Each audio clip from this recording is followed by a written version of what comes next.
Welcome to Both Sides Book Club. We are on Season 2, Episode 2, and today we are discussing our second book for May. But before we get into it, Mum, what was your highlight of the week and what are you looking forward to most next week?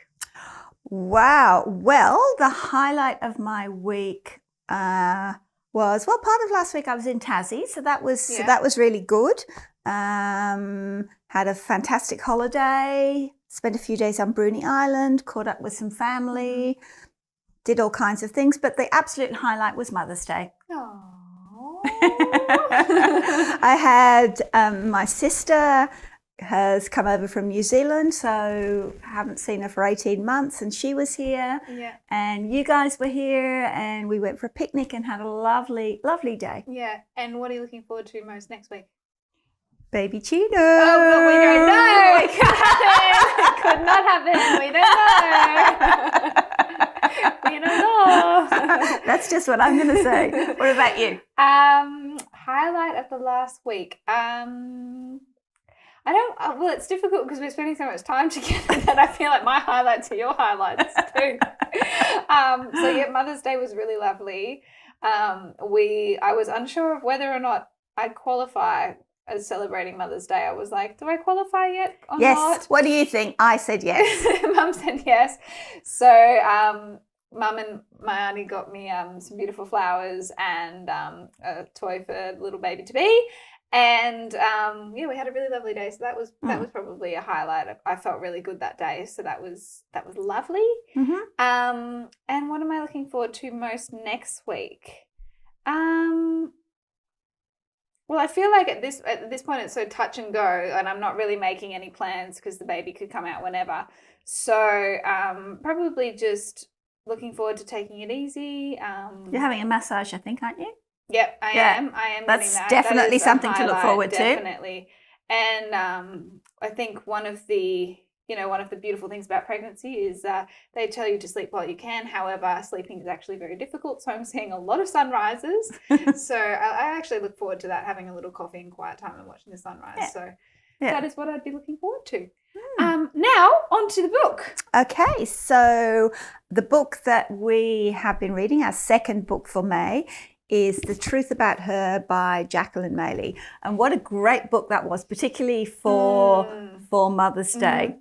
So just to recap, or if you haven't had a chance to read it yet, the book is set in Sydney, and the main character is a journalist called Susie Hamilton, who is a solo mum of a little girl, and she writes an expose piece about a wellness blogger who has claimed to have cured cancer through her diet and her fitness and regime. However, it's all exposed as a sham.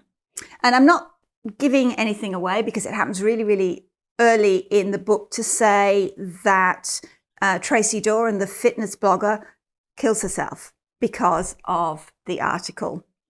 So from there, really, Susie's life kind of goes downhill. There are other things that happen to her. She ends up losing her job. And over the course of a very hot, sticky Sydney summer, Susie's life changes, and the repercussions of shame and disgrace and the impact of social media, as well as the love between a mother and child and parents and children, all come into sharp focus. So it's a great read. Lots and lots of really, really interesting themes, but just fantastic characters. You'll love it. Amazing. And we are so lucky because we have the brilliant author, Jackie, who will be joining us very, very soon. Hey, Jackie, how are you going? I'm good. How are you guys? Yeah, good, thank you. Welcome to Both Sides Book Club. Yep, I'm Debbie. And Catie. It's very nice to meet you both virtually. Yes, you too. And you. And thank you so much for writing such a brilliant book. It was really great. I mentioned to you previously before we jumped on that it was really fitting around Mother's Day as well, which was great. So I feel like there's lots of themes and lots of things that we can discuss. So I'm keen to get into it all because I know there's lots of juicy material there. Absolutely. So let's just sort of get straight into it. And you've obviously been a very successful journalist, print journalist for many years. Why write fiction? Why change tack at this stage, or not change tack, but go along a slightly different path and write a novel? Actually, because I think fiction was really my first love, and I think in a way I went into journalism because it was a way to write for a living, but do it in a sort of semi-respectable way that might pay the mortgage.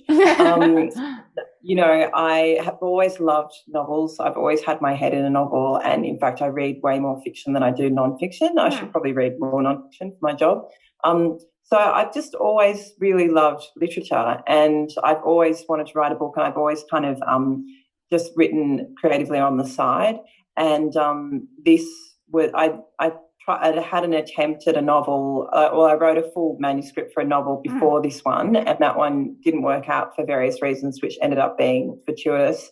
And then I started this manuscript, and this was the one that I really wanted to write and was really full of things that I wanted to express and get off my chest, I suppose. So in a roundabout way, I think journalism was my way into fiction writing, even though it is really different, and I had to unlearn a lot of the things that I had sort of absorbed as a journalist. Yeah, because that was the second part of the question. Really, is that because the two disciplines are so different. As a journalist, you have to be so precise and cut out so much and try to. I'm sorry. I'm talking for you. I'm telling you what your job is. I imagine being a journalist. No, I imagine that this is the job of a journalist, whereas novel writing is very different. So can you please tell us some of the differences? We've embarrassed her now. No. You've absolutely nailed it. I mean, one of the things, it's a really different trade, and I had to kind of unlearn a lot of the things that I'd learned as a journalist. I mean, you have to liberate yourself from the facts entirely. You know, as a journalist, you're supposed to adhere to them quite strictly. And as a novelist, I just had to kind of remind myself that I could make up as much as I wanted and let my imagination really gallop along. And once I really got a hold of that, it was really liberating and exciting and fun. And the other thing, as you say, is the length. Like, I mean, you don't get a lot of space in journalism, even if you're writing long form, features and stuff. You have to pick and choose what information you're going to select, and you really have to be quite concise in your expression. And of course, as a novelist, you have got really as much room and freedom to roam as you like. So my publisher, actually, who took a early look at my draft, was like, just relax, slow down. Like, you don't actually have to get to the point quickly at all. Just like it's like loosening a corset. Like, you can just sort of breathe, take the belt off, get into your comfy pants. There are no restrictions here. So did you still find yourself as being as disciplined? Yeah, that's what I wanted to know. Because obviously a journalist, you're working to a strict deadline to get that copy done. So, I mean, did you still sort of, were you disciplined about the amount of time that you spent in producing a certain number of words, or did you just let it all go? No, I mean, that's the thing that journalism was really good for. Like, my background was really good for. It was a common file to deadline and just churn stuff out. And being a mother of a young child where you're so time poor, those two things actually combined to mean that I got the job done. I got words on the page. So whenever I had time, I would set myself, I'd always write 2,000 words a day, and it didn't matter if it, was absolute dross. So I was like, you just need to get it down because you can always edit it later. Right. So I was pretty distant out of just sheer necessity. I think if I'd had way more time, I just would have procrastinated heaps more. But I didn't have that luxury. Yeah, amazing.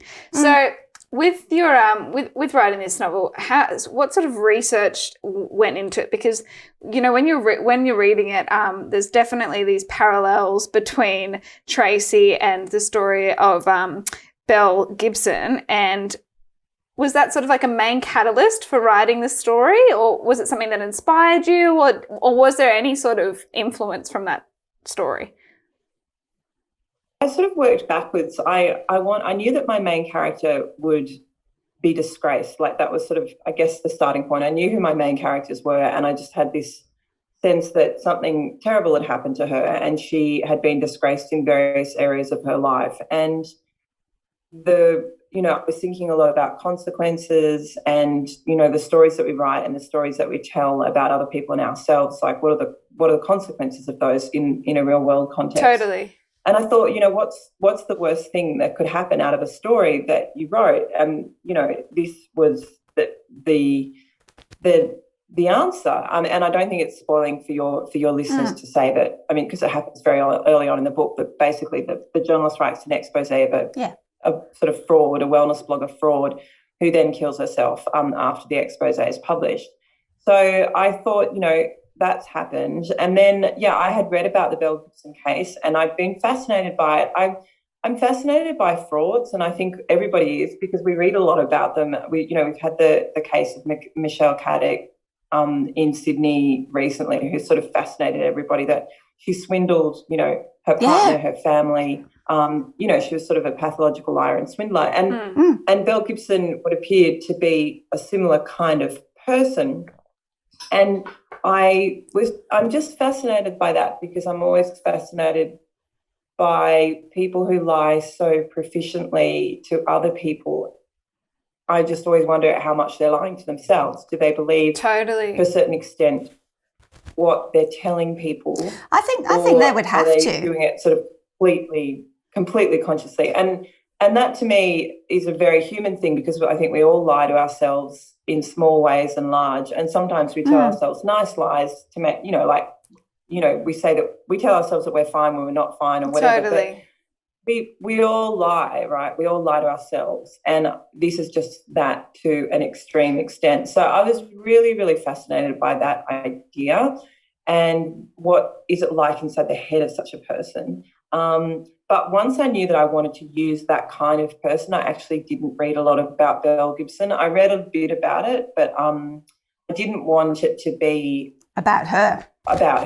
Totally. It was just she was just sort of the kicking off point, and then I wanted to imagine my own character. Totally. And obviously, the fact that she was a wellness blogger, and social media was her area, her sphere. Then obviously, as you say, it's a great parallel to actually fit the other themes of the book into. I wonder how you feel about this. With our check-in, we sort of touched on a little bit about one of the themes in your books is talking about social media, and whether or not it is a form of boast. And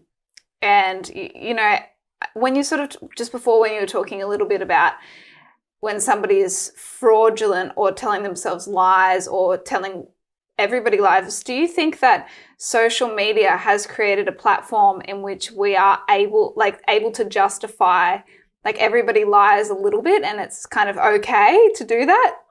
This is so thorny, and this is right at the heart of the book, and I'm so glad you picked up on that theme, because I sort of put into different characters now, like, different views, I suppose. And I don't really know what my view is on this, because, I have Instagram. I love Instagram. Yeah. I love Twitter less. I kind of am on Twitter for work, and don't really engage with it too much, because it's just so awful. Yes. Yeah. But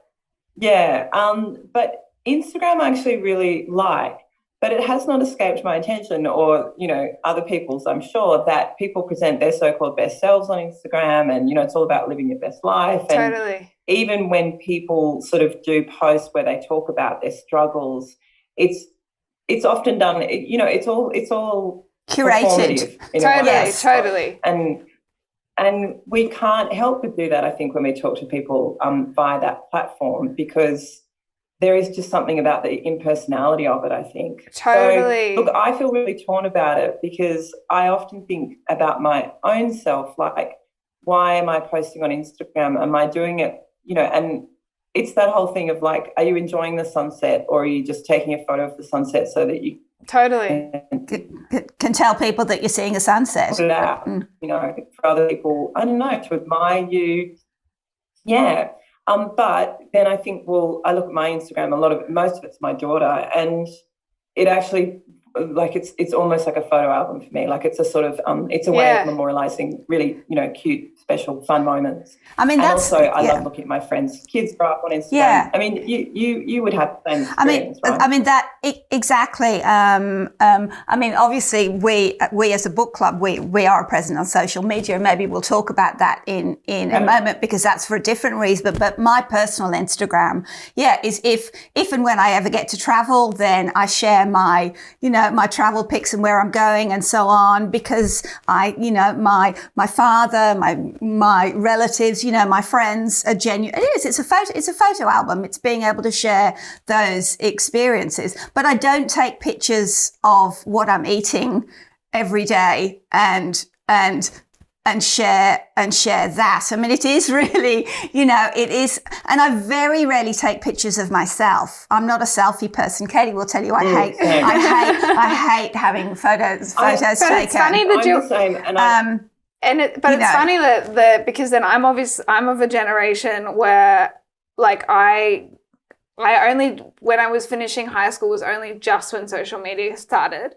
But now all of my work and everything that is like all of my friends, our whole lives are basically driven by Instagram and social media now. It's crazy. So I really struggle with this duality of what you were doing with, because I work in an industry where I've got loads of friends that are influencers and loads of that's just what reality is. And you get a lot of work through Instagram. And I also get a lot of work through Instagram and through self-promotion and all of this. And it's such an interesting topic to talk about with you and also with our listeners, because there is this like, why am I posting this? And is it actually okay that I'm posting this to boast about this so that I can profit from it or provide for my family from it or whatever? Or am I false advertising and lying, or am I lying to myself? It's so complex, isn't it? It's so complex. It's really, really complex. And I think it's probably like all of those things, but it's something that I think you can engage with integrity and on your own terms. And everybody's kind of got to work that out for themselves. And also, you can get off it. Like, I mean, look, it is hard. Like, you can't really get off Instagram for professional reasons. I have that same sort of relationship with Twitter. Totally. But you can seek to engage with it less, or you can step back from it, or, you can control it. Like, you've got to remind yourself every now and then that you're the boss. But I mean, when I was a teenager, just after school, and I backpacked loads, and that was actually in the days even before email, like I'm talking sort of mid to late 90s. Yeah. And we used to go to the Post Restaurant, like in the town that we're in Florence or Rome or whatever, and you'd get a package from your family. It was really exciting. Those little airmail. Those little thin airmail letters. I kept so many diaries. Like, I just kept like my travel diaries are just, I read back on them and they're just so rich, because that's the way I was recording things then. So I don't know if it's better or worse, but I think that impulse to tell and to show and to, share our stories with each other is actually a very beautiful human thing. Totally. But the other side of that is it is a performance, which is, and that really resonated with me, because, when you're having a conversation one-on-one with somebody, and say if I was to get really vulnerable with you right now and tell you something, it would be very different to how I would say it if I was sharing it on my stories. And I think that's just because of the platform, that it is a level of performance in a way, because you actually aren't physically seeing all of your viewers and listeners. Talk differently for different audiences, and we do that. We've always done that, and of course you're going to interact differently with someone one-on-one in a private setting than you are if you're giving a speech to thousands. It's just that social media has now given, like, ordinary people a a platform where they can talk to thousands, and we don't all sort of know how to do that. Like it's sort of really fraught and weird and different. And I guess it's also given a platform to those thousands for being able to speak directly to you or to us or to anyone, and that can be both good and incredibly positive. Totally. But it can also be incredibly harsh. And inappropriate. Have you? I mean, you obviously as a journalist, Twitter is your main platform. I mean, have you had many instances where you've done something or said something and you've just been completely trolled? Trolled or cancelled? No, I feel like I've had it fairly easy on Twitter. I've had instances where people have, taken issue with the column or something like that. Like I can think of one instance where, it was sort of a lot of people who took issue with a particular column which they didn't read, but they read the headline, which is, kind of typical of the platform, really.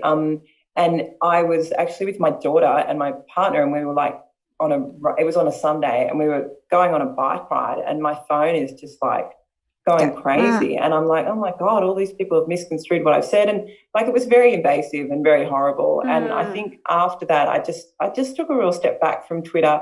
And I just also have the view that if people that you don't know and whose opinions you don't particularly respect are abusing you on the internet, then I just don't care, really. Totally. And having said that, like as I say, I've never had it really, really bad. And I've never had like people personally, on like really, really personal abuse or anything about my family or anything near what so many women on the internet get. But I've had enough of a taste of it. I've had enough of a taste of it to know how nasty it can be. Because it's also such a waste of time. That's the other thing. Twitter is, I mean, what's the point of getting into arguments with people on the internet ever? But I think you're right. It is about creating boundaries and remembering who's boss. I mean, I'm super heavily pregnant right now. That's a pop any day now. Congratulations. Thank you. I'm very big today. As in literally we think it may happen very soon. Hey, I'm ready. I'm ready for anything. And I'm very hot and sweaty talking to you. I might say that out loud, so apologies, I'm so red. But it's been something that my partner and I have been talking a lot about, is navigating social media with parenting, and like how much we would like our kids to be featured on social media or not, and whatever. And I know you've got a young daughter, and I just reading the story, because Susie and Maddie just have such this beautiful, beautiful relationship. And obviously she's a journalist too. So I was just wondering how much of that journey was autobiographical, or was it, or what did you draw on as being a mother? No, all of that stuff is very much taken from my own experience. So I was mothering, like I was a sole parent at the time that I was writing the book, and my daughter was very young.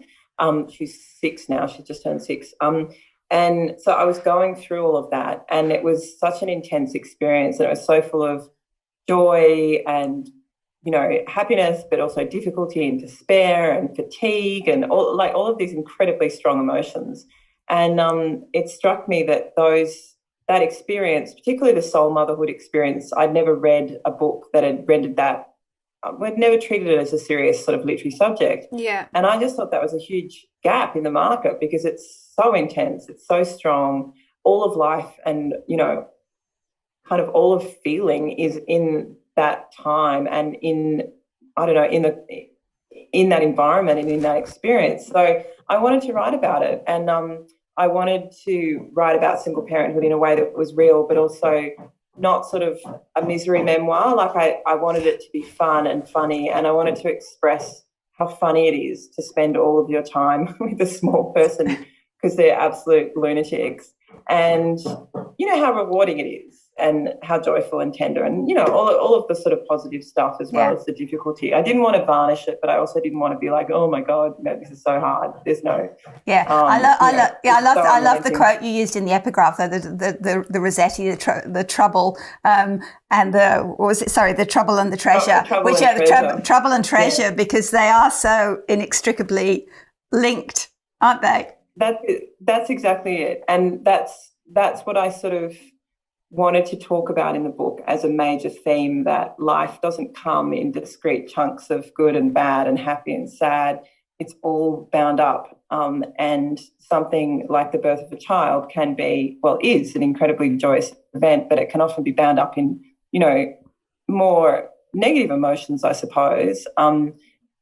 And that's just what I needed to hear going into labour. Thank you, Jackie. But it's okay. Jackie's book, as she said, is a serious look at it. It's not, because normally it's some sort of crime. What it's do you a crime mean? novel. I thought it was going to be easy. It's a crime novel where the mother turns psycho.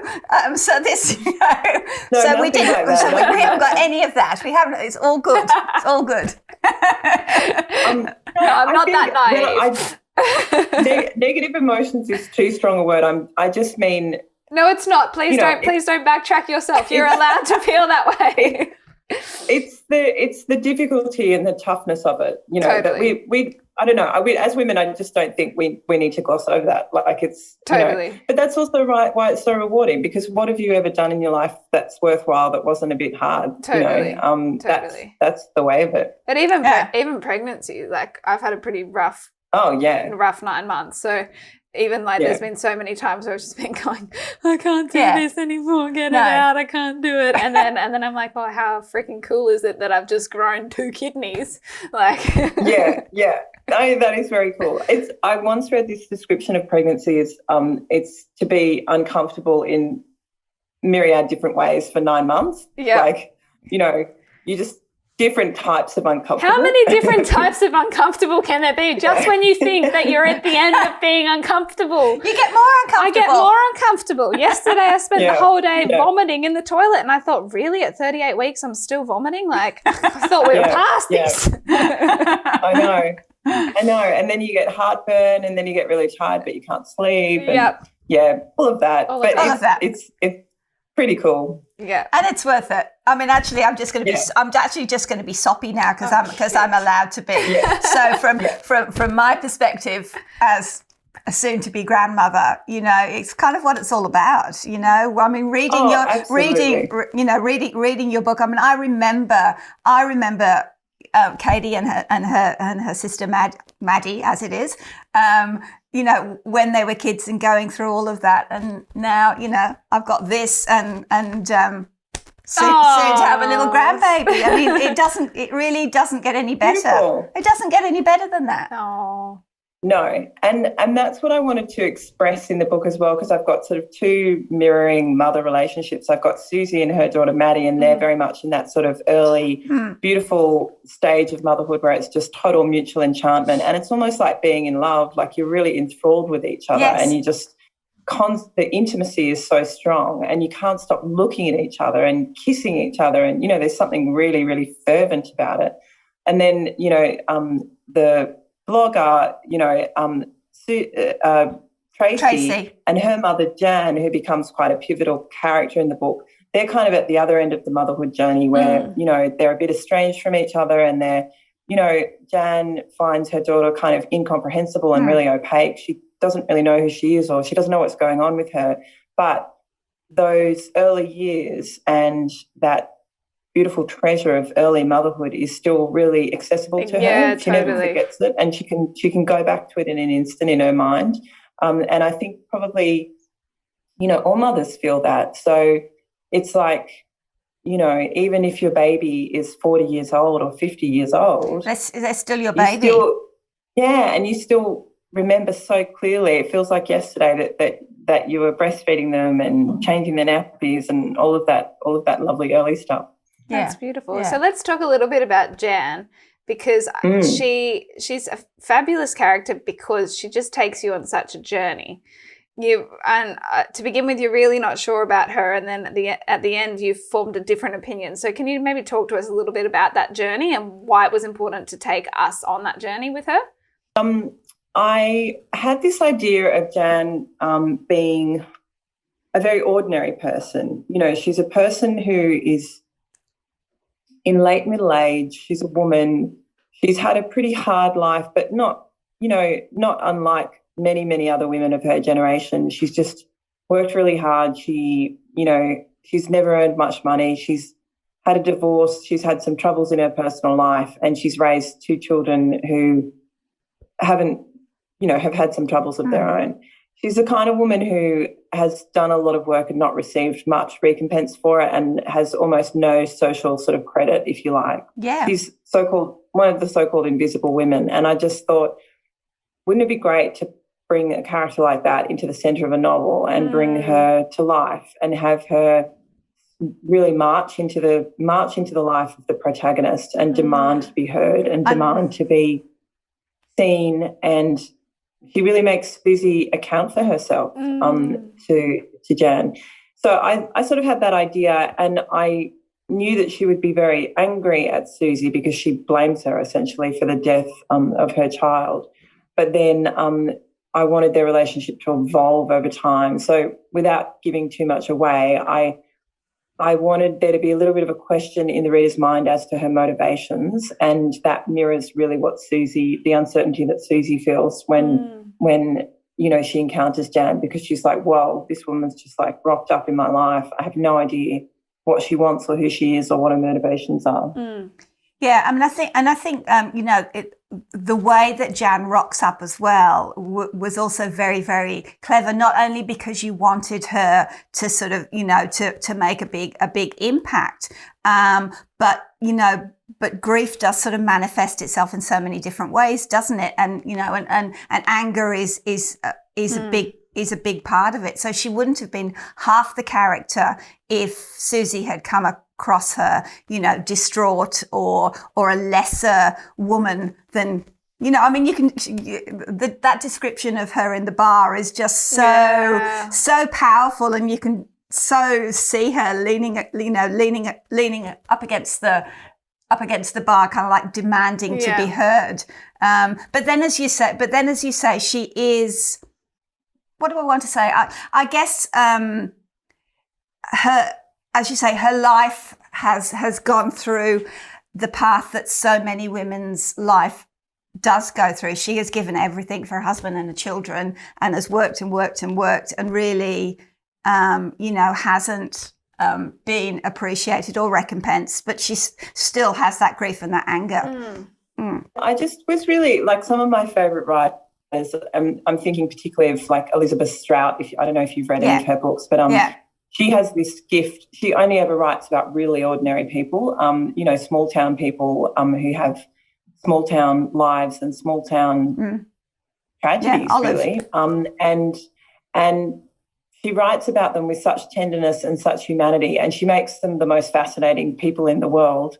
And she brings to life, there's a universalism to her characters that I really love. So I guess I was sort of trying to pull something like that off, because I wanted to, there's something in the commonness of the kinds of experiences that Jan has that I felt just went to sort of her basic humanity. And she's the thing that I really love about her is that she's a very non-judgmental person. She doesn't judge anyone that she meets. She doesn't judge Susie. She doesn't even judge like the people who've really wronged her in her life. And that is such a rare quality in a person. It's very, very rare that you meet someone who really just has no judgment for other people. They just take them as they are.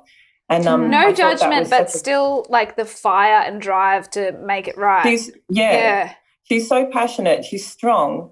She's in no way a pushover, but she just, at her heart, she doesn't judge other people. And I there's something really pure and almost saintly in that. And I wanted to write a character who had that quality, because it's so rare, I think, in human beings. And I certainly don't have it. And I know one or two people, I think, who have it, Yeah. Wow. take a leaf out of Jan's book, hey? Oh, what are you pointing a finger at me? No. One should. One should. No, I should. No. It's nice in contrast. Susie's mother in the book is sort of like this petty snob who's, like probably, would be really good fun at a cocktail party because she'd make really acidic commentary about everyone else. And I loved writing her as well because she's just kind of, she was really spiky and a little bit mean. But she has that quality doesn't necessarily sort of make her a great mother either because Susie feels the sort of weight of her judgment. But she's still got a good heart. Yeah. She's absolutely. still, and she still wants the best for her daughter. Yeah. Totally.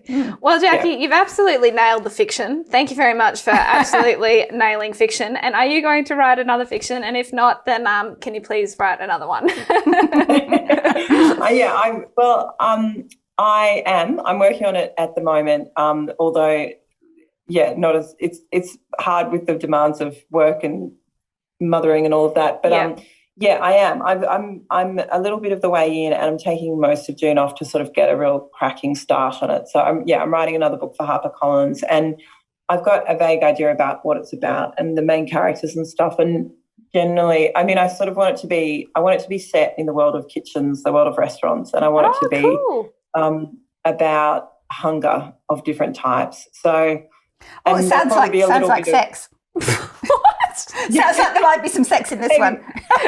I might put some sex in there too. Now that you mention it, sex is so not in my mind right now. So far from there. I'll tell you what, I'll write a sex scene in it, especially for you, Debbie. Oh, thank you. Thank you. I can still appreciate reading it at least. I love this. That's right. We can enjoy it that way. I'm really looking forward to getting stuck into that one, definitely. Amazing. Well, we can't wait to read it. Debbie's already excited. She's getting her pre-orders in. Yeah, she's getting her pre-orders in. That's all right. All right, I'm going to change the topic here. I'm getting very hot. Amazing, Jackie. Well, thank you so much for joining us today and having a chat to us. And congratulations again on the novel. I know it's got some great reviews already, and I'm sure it's going to continue to spark a lot of interest, and a lot of people are going to enjoy reading and it. Also, well done on bringing up a topic about social media. I think there's not enough. We've said this in many episodes that fiction is such an amazing platform to bring up topics that are really difficult to navigate, and you can have one can have a lot of judgment for pro or against certain things. So it's really cool that you're bringing up that sort of topic, because it is something that I think we're all going to have to start taking as social media and Instagram is continuing to grow. I think it's going to be something that we're all going to have to take a good look at and figure out what is human and not. Yeah. Fiction is a great forum for looking into the complexities and the nuances of any phenomenon, and not we've just been talking about judgment, not even making judgments about it, but just exploring it. So that's its beauty and its power, I think. I think so. You guys know that. Which is why we love fiction so much. Exactly. And hey, I've got to say, I'm just like hearty congratulations, and I can't wait, and my best wishes for the baby. It's very, very exciting. Thank you so much. We'll upload. Speaking of social media, we'll upload a photo when it's out. I would love to see that. Yeah, we will. I will be looking. I will be boasting. You're allowed to. Well, no, I mean, if there's one thing that Instagram has given us, it's like baby pictures are my absolute favorite thing on Instagram. I'm a real baby tragic. So please post. I will. Amazing, Jackie. Well, we hope you have a really beautiful afternoon, and we will chat to you again soon. Okay. Thank you so much for having me, guys. Our pleasure. Been a pleasure. Bye. Wow. I love speaking to authors. It just gets me on the biggest high. I know. Well, we were just saying that. So thank you, Jackie. That was terrific talking to you. And it's such a privilege for us, and we hope it is for you guys listening or watching us to be able to have those conversations and those discussions in sort of a less formal setting, so you can really kind of, or we feel as though we really get an insight into the author and the book and the processes that go into it. And I just love that this platform and this book club that we have with you all, it allows us to talk about some some really big topics and theories and ideas and concepts that you don't get to talk about with your girlfriends every day of the week. No, but without blame and without any judgment. Just to actually air some thoughts. Amazing. So, guys, we're going to, as you all know, we will be having a very fresh reader joining us very, very, very soon. And we've had lots of questions about what's going to happen with the book club around the baby. So we've decided that we're going to take the month of June off. We will be posting on Instagram suggestions of things that we would like you to read, and also we will be releasing what books we were going to be reading for July. Yeah. But this little mama is very cooked and very uncomfortable sitting on this and couch. Ready, super ready to pop. Ready to pop. And I need to be ready with the towels and hot water at any stage. Exactly. So, guys, we will not be having any episodes through June, but in July we will have a new little reader to introduce to you all, and we are very, very excited for it. And of course, we have some amazing books for you to read. We do. So wish me luck, because I'm going to need it. There's lots of mamas out there in our book club, so please be thinking about me. And we will speak to you very soon. Well, soonish. And in the meantime, happy reading. We hope you enjoyed watching this episode. If you did, please leave us a comment below. We'll see you soon.